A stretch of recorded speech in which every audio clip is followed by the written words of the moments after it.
talk a little bit today, and I do have my notes over here. I want to talk a little bit about the negative effects of having a detached, emotionally detached and unhealthy parent raising you. And I'm sure a lot of you can relate to that experience. So the benefits for you in this video today is that you're going to be able to identify some common patterns of adults who have been raised by emotionally detached and toxic parents. So let's just go ahead and jump right in, because we have a brand new topic that we're going to be focusing on coming up Wednesday and Friday. So the first negative consequence of adults who have been raised by emotionally detached and toxic parents is what I like to call the risk versus protective factors effect.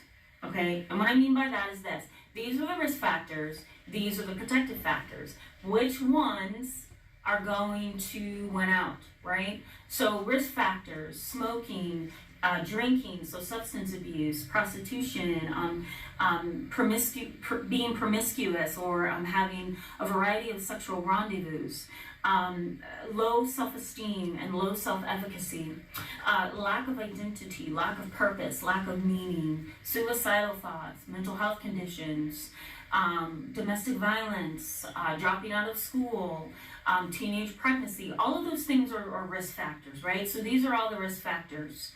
Then we have those protective factors, those things that protect us from the risk factors: dedicated parents, stable attachment to a parental figure, predictability in one's upbringing, little to no substance use by the parents, firm boundaries, rules, limits, values, morals, all of that stuff, good parenting practices, all of that stuff. Those are all the protective factors.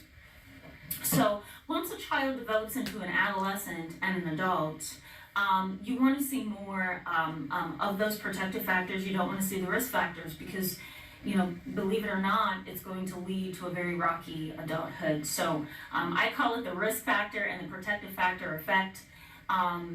That's the first consequence of adults who have been raised by emotionally detached and toxic parents, right? So we want the protective factors to outweigh the risk factors 100%. The next one is poor relationships. We know that childhood kind of sets the stage for adult relationships. And if you're being raised by somebody, or you have been raised by somebody who has no idea how to have a stable, emotionally secure relationship, then your relationships in your adulthood are going to be affected as well. Some examples of that would be impulsive relationship